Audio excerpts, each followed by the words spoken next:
Ritengo che sia un'azione forte, non ce l'aspettavamo perché riteniamo che siano nel rispetto di tutte le regole.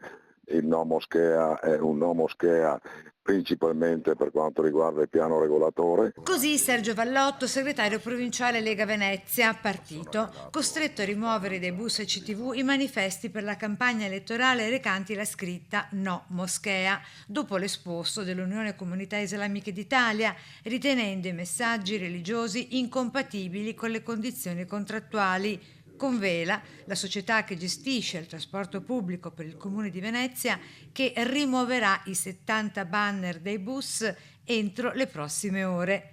Io non sono a conoscenza dell'esposto, ovvio che noi per attingere i manifesti abbiamo un regolare contratto, sono stati valutati sia dal gestore che immagino anche da Vela o CTV o chi per esso, e quindi sono stati appisi perché nulla avevano di contro qualcuno o di razziale o di qualsiasi altra cosa, ma bensì un manifesto ben chiaro sulla nostra idea sulla moschea. Dal canto suo Vele, in un comunicato, fa sapere che dopo attente valutazioni effettuate sulla base dei riferimenti contrattuali vigenti, ne ha disposto la sospensione riscontrando la presenza di contenuti di natura religiosa non compatibili con le regole che disciplinano l'utilizzo degli spazi pubblicitari sui mezzi del trasporto pubblico locale.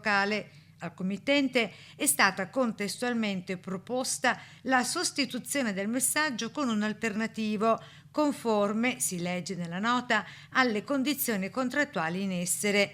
Ma la Lega non ci sta. Ha affittato 2 vele che circoleranno ininterrottamente lungo tutte le vie cittadine con gli stessi manifesti rimossi dagli autobus e non esclude nel frattempo la possibilità di adire o meno per le vie legali. Per il momento non c'è nessuna intenzione di adire a nessun tipo di via legale, accettiamo la decisione di Vela o del gestore e quindi vediamo nei prossimi giorni.